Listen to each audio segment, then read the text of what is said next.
Hello everyone, this is Arya from Edureka. Today's video is all about interview questions that are asked for cybersecurity personnel. So today's video will be actually divided into two parts. The first part will actually cover all the general questions that are asked for cybersecurity jobs, and the next part will cover the scenario-based questions that are asked in such interviews. Okay, so let's get started. So the first question is, what do you mean by cybersecurity? So as an interviewee, I'd expect that the candidate should first tell me the need for cybersecurity, his views on cybersecurity. So the candidate should be like this. Today's generation lives on the internet, and we general users are almost ignorant as to how those random bits of ones and zeros reach securely to our computer. For a hacker, it's a golden age. With so many access points, public IPs, and constant traffic, and tons of data to exploit, black hat hackers are having one hell of a time exploiting vulnerabilities and creating malicious software for the same. Above that, cyber attacks are evolving by the day. Hackers are becoming smarter and more creative with their malware, and how they bypass virus scans and firewalls still baffle many people. Therefore, there has to be some sort of protocol that protects us against all these cyber attacks and makes sure our data doesn't fall into the wrong hands. This is exactly why we need cybersecurity. Now for defining cybersecurity, here goes. Cybersecurity is a combination of processes, practices, and technologies designed to protect networks, computers, programs, data, and information from attack, damage, or unauthorized access. Okay, so moving on to the next question is, what do you have on your home network? So a home network gives you a test environment for experimentation, Active Directory domain controller, a dedicated firewall appliance, and a net-attached toaster. As long as you are learning and fiddling with it, that's what matters. I've augmented the router my ISP provided with an Apple AirPort Extreme, which provides better wireless performance to some devices. From there, I've extended the wired part of the network into two parts of the house using 5-port Ethernet switches, my office and living room, each with 4 devices.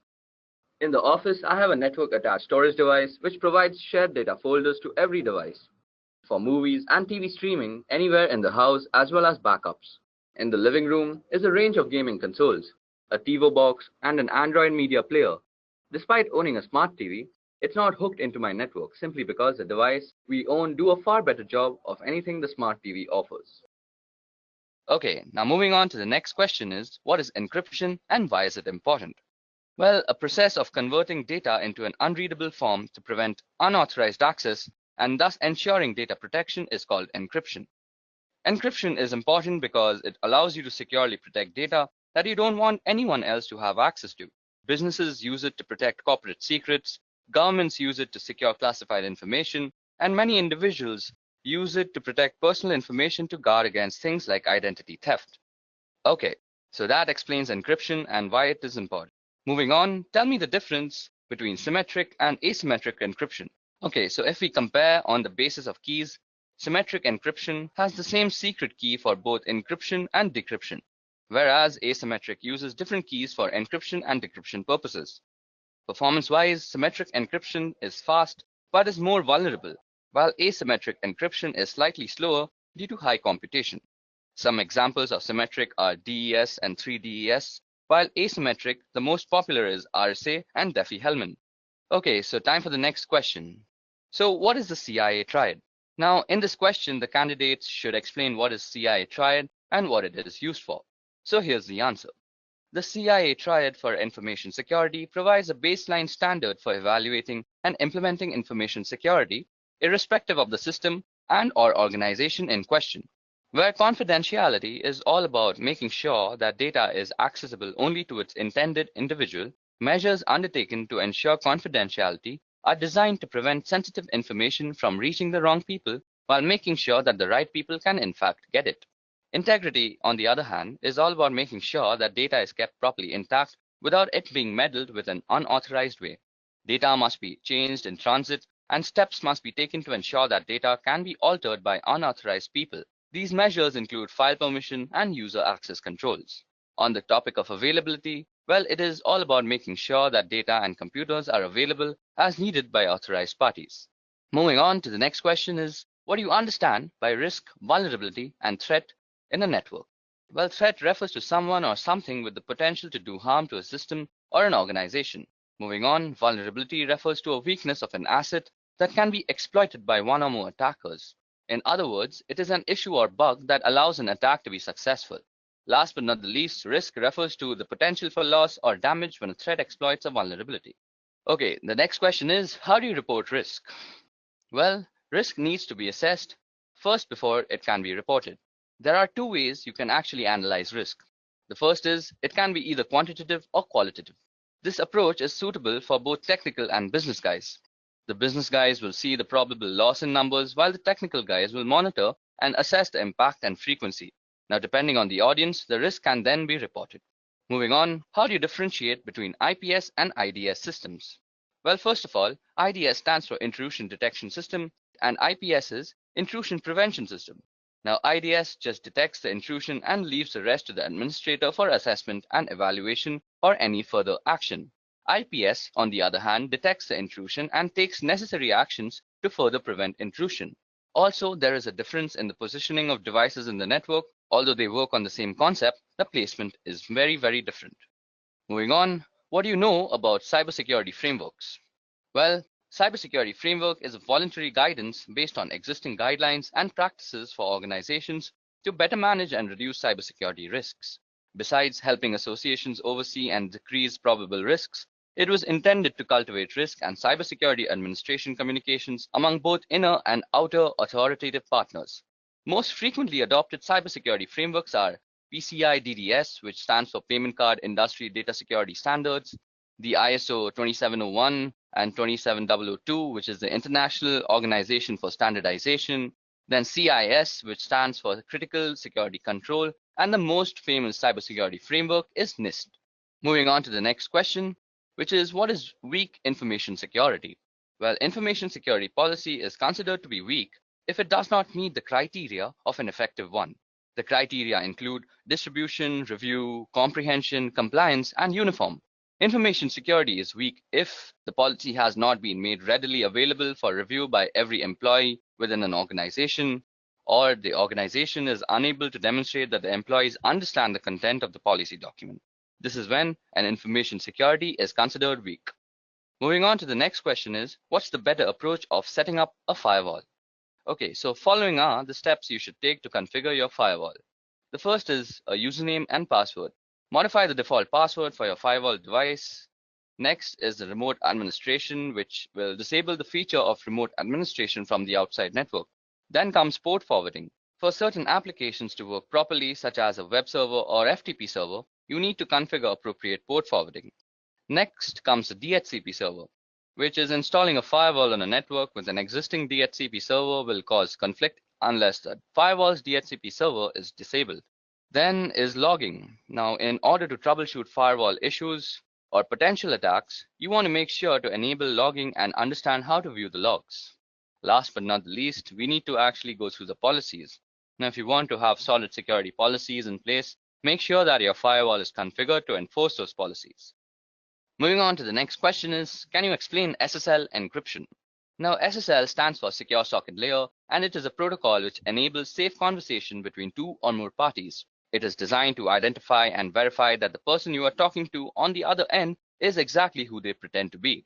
We also have HTTPS, which stands for Hypertext Transfer Protocol Secure, which is actually HTTP combined with SSL, which provides you with a safer browsing experience with encryption. So this is a very tricky question, but SSL wins in terms of security. Moving on, which one is more secure, SSL or TLS? Well, SSL is meant to verify the sender's identity, but it doesn't search for any more hazards than that. SSL can help you track the person you are talking to, but that can also be tricked at times. TLS is another identification tool just like SSL, but it offers better security features. It provides additional protection to the data, and hence SSL and TLS are often used together for better protection. Moving on, what are salted hashes? Well, salt is actually random data. When a properly protected password system receives a new password, it creates a hash value of that password and adds a random salt value. Then the combined value is stored in its database. This helps defend against dictionary attacks and known hash attacks. Example, if someone uses the same password on two different systems and they are being used using the same hashing algorithm, the hash value would be same. However, if someone of the system uses salt with the hashes, the value will be different. Moving on to the next question, which is, how can identity theft be prevented? Okay, so the following steps can be ensured to actually prevent identity theft. First of all, ensure a strong and unique password. Secondly, avoid sharing confidential information online, especially on social media. Third, shop from known and trusted websites only. Fourth, use the latest version of the browsers. Fifth, install advanced malware, spywares, and tools. Next, use specialized security solutions against financial data and always update your system and software. And last but not the least, always protect your social security number. Now moving on to the next question is, how can you prevent a man-in-the-middle attack? Okay, so an MITM attack happens when communication between two parties, that is systems, is intruded or intercepted by an outside entity. This can happen in any form of online communication, such as email, social media, web surfing, etc. Not only they are trying to eavesdrop on your private conversation, they can also target all the information inside your devices, and the outcome could be pretty catastrophic. So the first method to prevent this attack would be to have encryption, preferably public key encryption between both the parties. This way, they both will have an idea with whom they are talking with because of the digital verification. Secondly, to prevent this, it is best to avoid open Wi-Fi networks, and if it is necessary, then use plugins like HTTPS, force TLS, etc. Moving on to the next question, which is, state the differences between encoding, hashing, and encryption. Okay, so the purpose of encoding is to transform data so that it can be properly and safely consumed by a different type of system. That is, example, a binary data being sent over email or viewing special characters on a web page. The goal is not to keep information secret, but rather to ensure it's able to be properly consumed. Examples include ASCII, Unicode, URL encoding, and base64. Now, the purpose of encryption is to transform data in order to keep it secret from others. Example, sending someone a secret letter that only they should be able to read, or securely sending a password over the internet. Rather than focusing on usability, the goal is to ensure that data cannot be consumed by anyone other than the intended recipients. Examples include AES, Blowfish, and RSA. Now, hashing serves the purpose of ensuring integrity. That is, it makes sure that if something has changed, you know that some change has taken place. Technically, hashing takes arbitrary inputs and produces a fixed length of string. Example are SHA-3, MD5, which is now obsolete, and SHA-256, etc. Now, moving on to the next question, which is, what steps will you take to secure a server?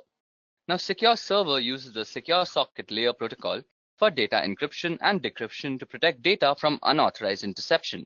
Here are 4 simple ways you can actually secure a server. So the first way is that you make sure that you have a secure password for your root and administrator user. Secondly, the next thing you need to do is to make new users on your system. These will be the users you'll use to manage the system. Step 3 is remove remote access from the default or root administrator accounts. And the last step is to configure your firewall rules for remote access. Okay, so the next question is, what is a DDoS attack and how is it mitigated? Okay, so DDoS stands for Distributed Denial of Service. When a network is flooded with large number of requests, which is not recognized to handle, making the server unavailable to the legitimate request senders. DDoS can be mitigated by analyzing and filtering the traffic in the scrubbing centers, and the scrubbing centers are centralized data cleaning stations wherein the traffic to a website is analyzed and malicious traffic is removed. Okay, so the 20th question is, why do you need DNS monitoring? The domain name system allows your website under a certain domain that is easily recognizable, also keeps the information about other domain names. It works like a directory for everything on the internet. Thus, DNS monitoring is very important since you can easily visit a website without actually having to memorize their IP addresses. DNS has an important role in how end users in your enterprise connect to the internet. Inspecting DNS traffic between clients' devices and your local recursive resolver could be revealing a wealth of information for forensic analysis. DNS queries can reveal both botnets and malwares connecting to the CNC server. So this is why DNS monitoring is very essential. Moving on, what is a three-way handshake? The TCP three-way handshake in transmission control protocol is the method used by a device on a network to set up a stable connection over an internet protocol-based network. TCP's three-way handshaking technique is often referred to as the SYN, SYNAC, or more accurately SYN, SYNAC, and ACK because there are 3 messages transmitted by the TCP to negotiate and start a TCP session between 2 computers. Moving on to the next question is, what are black hat hackers, white hat hackers, and gray hat hackers? So like all hackers, black hat hackers usually have extensive knowledge about breaking into computer networks and bypassing security protocols. They are responsible for writing malware, which is a method used to gain access to these systems. Their primary motivation is usually for a personal or financial gain, but they can also be involved in cyber espionages, protests, or perhaps just addicted to the thrill of cybercrime. Now, white hat hackers choose to use their power for good rather than evil. Also known as ethical hackers, white hat hackers can sometimes be paid employees or contractors working for companies as security specialists that attempt to find security holes via hacking. They employ the same method of hacking as black hats with one exception, that is they do it with permission from the owners of the system first, which makes the process completely legal. Now there comes grey hat hackers. As in life, they are grey areas that neither black nor white. Grey hat hackers are a blend of both black hat and white hat hackers. Often grey hat hackers will look for vulnerabilities in a system without the owner's permission or knowledge. If issues are found, they will report them to the owner, sometimes requesting a small fee to fix the issue. Okay, now moving on. How often should you perform patch management? Well, patch manage should be done as soon as it is released. For Windows, once the patch is released, it should be applied to all machines not later than 1 month. Same goes for network devices. We should patch it as soon as it is released. And proper patch management process should be followed too. Question number 24. What do you know about application security? Application security is the practice of improving the security of applications using software, hardware, and other procedural methods. Countermeasures are taken to ensure application security, the most common being an application firewall that limits the execution of files or the handling of data by specific installed programs. Moving on to the next question, which is differentiate between penetration testing and software testing. Now, penetration testing helps identify and address the security vulnerabilities, whereas software testing focuses on functionality of the software and not the security aspect. A good penetration tester truly thinks differently than the other two. They don't care about the proper behaviors of the system or software, and they are crafty, looking for that one small chink of vulnerability that was not mitigated. And software security testers generally have a fair amount of crossover, as they usually know the full details of the system or software, and they know how it's supposed to properly behave when properly used, and they can test for a lot of the common end user misbehaviors. Moving on, when to use traceroute or traceroute. So traceroute is a command which can show you the path a packet of information takes from your computer to the one you specify. It will list all the routers it passes through until it reaches its destination, or fails to and is discarded. In addition to this, it will tell you how long each hop from router to router takes. Now, when you connect to a website, say 𝐿2geek.com, the traffic has to go through several intermediaries before reaching the website. The traffic goes through your local router, your internet service provider's router, onto larger networks, and so on. Okay, so moving on to question number 27, which is tell me something about the common cyber attacks that plague us today. I'm going to be discussing 8 cyber threats. Firstly, it's malware. Now, malware is an all-encompassing term for a variety of cyber threats, including Trojans, viruses, and worms. Malware is simply defined as code with malicious intent that typically steals data or destroys something on your computer. Next is phishing. Now, phishing, often posing as a request for data from a trusted third party, phishing attacks are sent via email and ask users to click on a link and enter their personal data. Phishing emails have gotten much more sophisticated in recent years, making it really difficult for some people to discern a legitimate request for information from a false one. Phishing emails often fall into the same category as spam, but are more harmful than just a simple ad. Next is a password attack, and a password attack is exactly what it sounds like. That is a third party trying to gain access to your system by cracking a user's password, usually using some algorithm like brute force, dictionary attacks, or software which is a keylogger.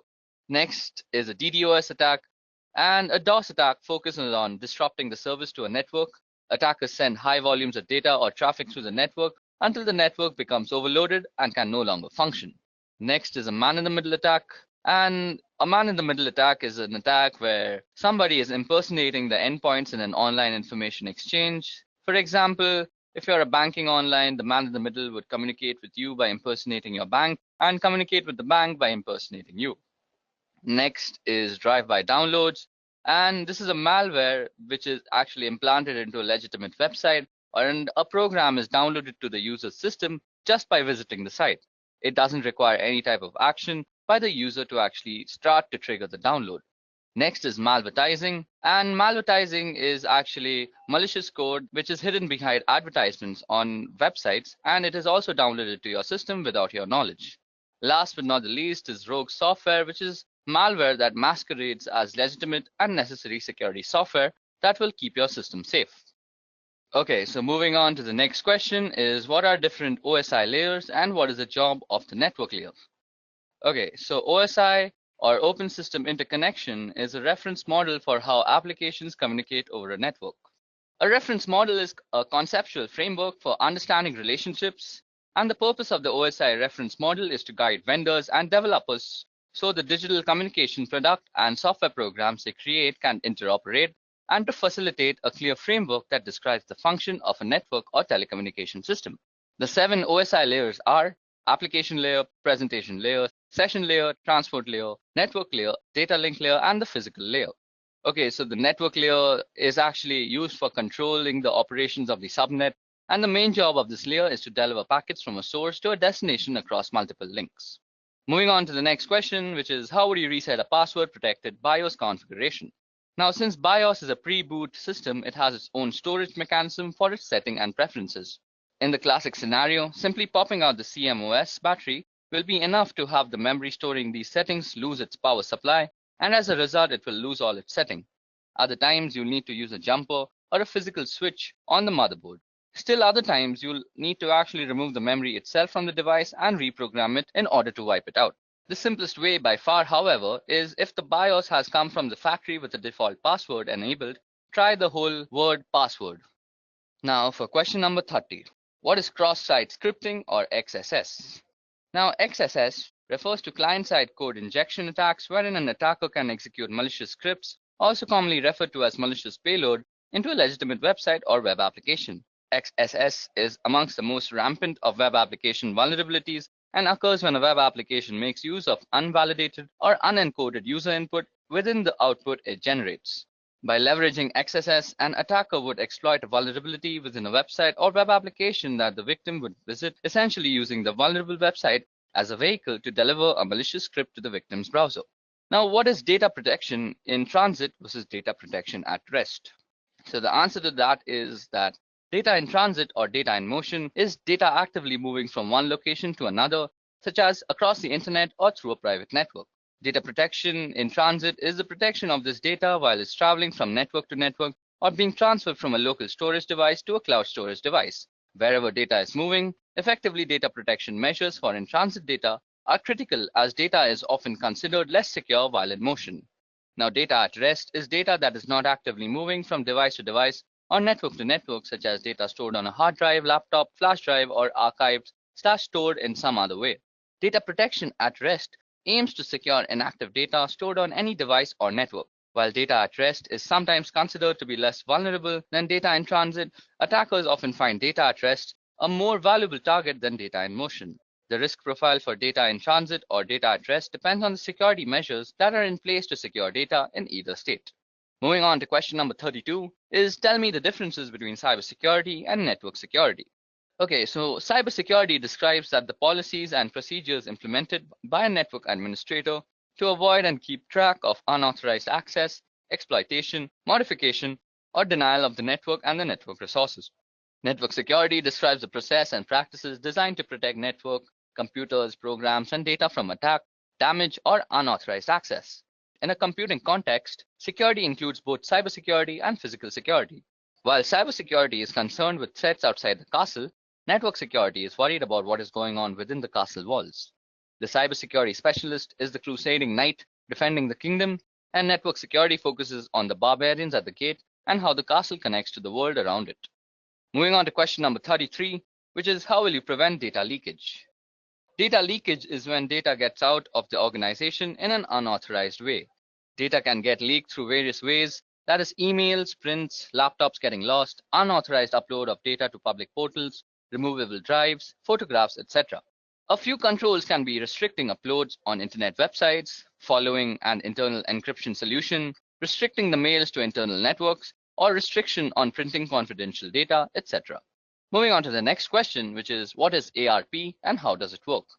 Okay, so Address Resolution Protocol, or ARP, is a protocol for mapping an internet protocol address to a physical machine address that is recognized on the local network. On the topic of how it works, when an incoming packet destined for a host machine on a particular local area network arrives at a gateway, the gateway asks the ARP program to find a physical host or MAC address that matches the IP address.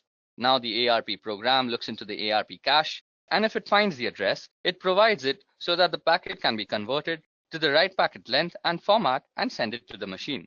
Now, if no entry is found for the IP address, ARP broadcasts a request packet in a special format to all machines on the LAN to see if one machine knows that it has the IP address associated with it. So for question number 35 is, what is 2FA and how can it be implemented for the public websites? So an extra layer of security that is known as multi-factor authentication requires not only a password and username, but also something that only that user has on them. That is a piece of information only they should know or have immediately to hand, such as a physical token. Authenticator apps replace the need to obtain verification code via text, voice call, or email. For example, to access a website or web-based service that supports Google Authenticator, the user types in their username and password. That is a knowledge factor. Okay, now time for question number 36, which is, what techniques can we use to prevent brute force login attacks? So here the attacker tries to determine the password for a target through a permutation of fuzzing process. As it is a lengthy task, attackers usually employ software such as Fuzzer to automate the process of creating numerous passwords to be tested against target. To avoid such attacks, password best practices should be followed, mainly on critical resources like servers, routers, exposed services, and so on. Okay, so now time for the next question, which is, what is cognitive cybersecurity? Now, the applications of artificial intelligence technologies pattern on human thought process to detect threats and protected physical and digital system. Self-learning security systems use data mining, pattern recognition, and natural language processing to simulate the human brain, albeit in a high-powered computer model. This is exactly what cognitive cybersecurity is. So what is port blocking within LAN? Well, restricting the users from accessing a set of services within the local area network is called port blocking. Stopping the source not to access the destination node via ports as applications work on the port, so ports are blocked to restrict the access, filling up the security holes in the network infrastructure. Okay, so time for question number 39, which is, what is the difference between VPN and VLAN? Okay, so VPN is related to remote access to the network of a company, while VLAN basically means to logically segregate networks without physically segregating them with various switches.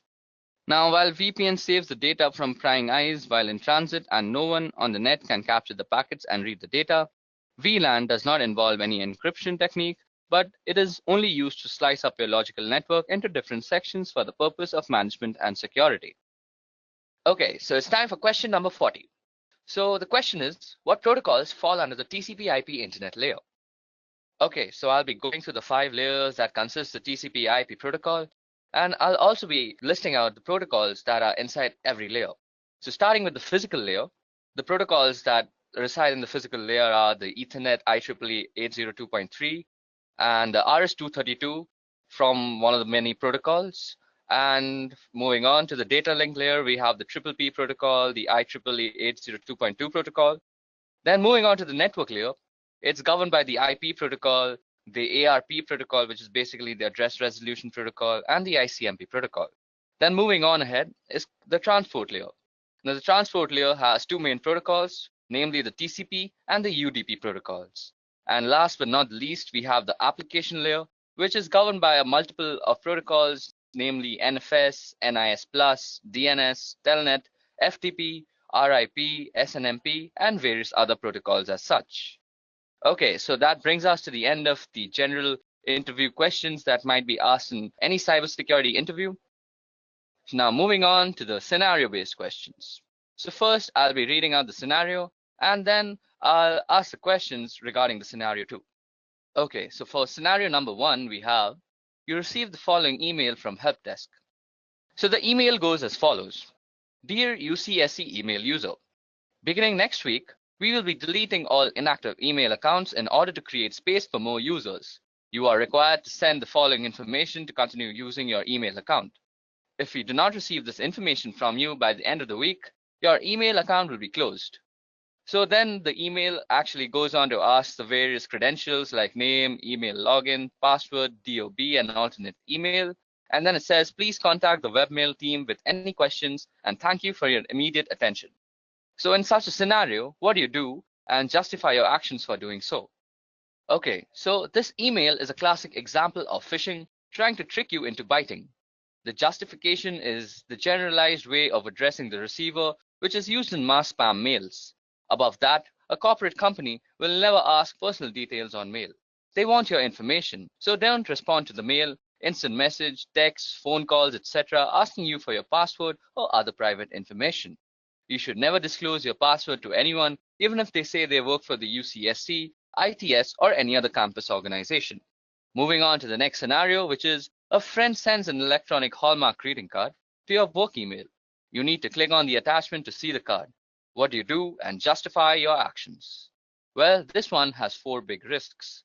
Firstly, some attachments contain viruses or other malicious programs. So just in general, it's risky to open unknown or unsolicited attachments. Secondly, also in some cases, just clicking on a malicious link can infect a computer. So unless you are sure a link is safe, don't really click on it. Third, email addresses can be fake. So just because the email says it is from someone you know, you can't be certain of this without checking with the person. Fourth, finally, some websites and links look legitimate, but they're really hoaxes designed to steal your information. So what we have to do is actually not click on the email and actually ignore it completely. Moving on to the next scenario, which is one of the staff members in ITS subscribes to a number of free IT magazines. Among the questions she was asked in order to activate her subscriptions, one magazine asked her for a month of birth, a second asked for a year of birth, and a third asked for her mother's maiden name. What do you infer is going on in this situation and justify? Well, all 3 newsletters probably have the same parent company or are distributed through the same service. The parent company or service can combine individual pieces of seemingly harmless information and use or sell it for identity theft. Then it is even possible that there is a 4th newsletter that asks for a day of birth as one of the activation questions. Often questions about personal information are optional. In addition to being suspicious about situations like the one described here, never provide personal information when it is not legitimately necessary or to people or companies you don't personally know. So now time for scenario number 4. Well, in our computing labs and departments, print billing is often tied to users' login. People log in, they print, and then they get a bill. Sometimes people call to complain about bills for printing they never did, only to find out that the bills are indeed correct. So what do you infer is going on in this situation and justify your inference? Sometimes they realize they loaned their account to a friend who couldn't remember his or her password, and the friend did the printing and thus the charges. It's also possible that somebody came in from behind them and used their account. Now, this is an issue with shared or public computers in general. If you don't log out of the computer properly when you leave, someone else can come in from behind and retrieve what you were doing and use your accounts. Always log out of accounts, quit programs, and close browser windows before you walk away from a general public computer. Now, moving on to scenario number 5, we have that we saw a case a while back where someone used their Yahoo accounts at a computer lab on a campus. She made sure her Yahoo account was no longer open in the browser window before leaving the lab. Now, someone came in behind her and used the same browser to re-access her accounts. They started sending emails from it and caused all sorts of mayhem. So what do you think might have gone wrong here? Well, the first person probably didn't log out of her account, so the new person could just go into the history and access it. Secondly, another possibility is that she did log out but didn't clear her web cache. This is done through the browser menu to clear pages that the browser has saved for future use. Time for scenario number 6 now. Okay, so 2 different offices on campus are working to straighten out an error in an employee's bank account due to a direct deposit mistake. Office number 1 emails the correct account and deposit information to office number 2, which promptly fixes the problem. The employee confirms with the bank that everything has indeed been straightened out. So what is exactly wrong here? Well, account and deposit information is sensitive data that could be used for identity theft. Sending this or any kind of sensitive information by email is very, very risky because email is typically not private or secure. Anyone who knows how can access it anywhere along its route. So as an alternative, the 2 offices could have called each other or worked with the ITS to send the information in a more secure fashion. Okay, moving on to the next scenario, which is the mouse on your computer screen starts to move around on its own and click on things on your desktop. What do you do in such a situation? A. Call your coworker over so they can see. B. Disconnect your computer from the network. C. Unplug your mouse. D. Tell your supervisor. E. Turn the computer off. F. Run an antivirus. Or G. All of the above. So we have to select all the options that apply in this situation. So the options that apply are B and D, which is basically disconnect your computer from the network and tell your supervisor. So this is definitely suspicious. Immediately report the problem to your supervisor and the ITS support center. Also, since it seems possible that someone is controlling the computer remotely, it is best if you can disconnect the computer from the network and turn off wireless if you have it until help arrives. If possible, don't turn off the computer. Okay, time for scenario number 8. So below are a list of passwords pulled out of a database. Now, which of the following passwords meet the UCSC's password requirement? Okay, so the third password, which is option number C, is the only one that meets all the following of the UCSC's requirement. It has at least 8 characters in length. It contains at least 3 of the following 4 types of characters, which are lowercase characters, uppercase characters, numbers, and special characters. And not a word is preceded or followed by a digit. So it's the third option which is correct in this situation. Moving on to the second last scenario we have for today is you receive an email from your bank telling you there is a problem with your account. The email provides instructions and a link so you can log in to fix your account and fix the problem in doing so. So what should you do? Well, we have to delete the email, and better yet, use the web client that is Gmail, Yahoo Mail, etc. and report it as spam or phishing and then delete it. Any unsolicited email or phone call asking you to enter your account information, disclose your password, financial account information, social security number, or any other private or personal information is suspicious, even if it appears to be from a company you are familiar with. Always contact the sender using a method you know is legitimate to verify that the message is indeed from them. Okay, so it's time for our last scenario of the day, which is a while back, the IT folks got a number of complaints that one of our campus computers was sending out Viagra spam. They checked it out and the reports were true. A hacker had installed a program on the computer that made it automatically send out tons of spam email without the computer's own knowledge. So how do you think the hacker got into the computer to set this up? Well, this was actually the result of a hacked password. Using passwords that can be easily guessed and protecting your password by not sharing them or writing them down can help to prevent this. Passwords should be at least 8 characters in length and use a mixture of uppercase, lowercase letters, and numbers and symbols. Even though in this case it was a hacked password, other things could possibly lead to this are that out-of-date patches and updates, the lack of an antivirus software or an out-of-date antivirus software, or clicking on an unknown link or attachment, or downloading unknown or unsolicited programs onto your computer. Okay guys, so that was it for the session on cybersecurity interview questions. If you all have any questions regarding any of the questions that were discussed here, please put a comment down below. If you all also want the PowerPoint presentation that's shown out here, you all can also comment for that. And if you all want any other cybersecurity related specific interview questions, please do comment for that. I'll make a video on them soon. That's it from me. Goodbye.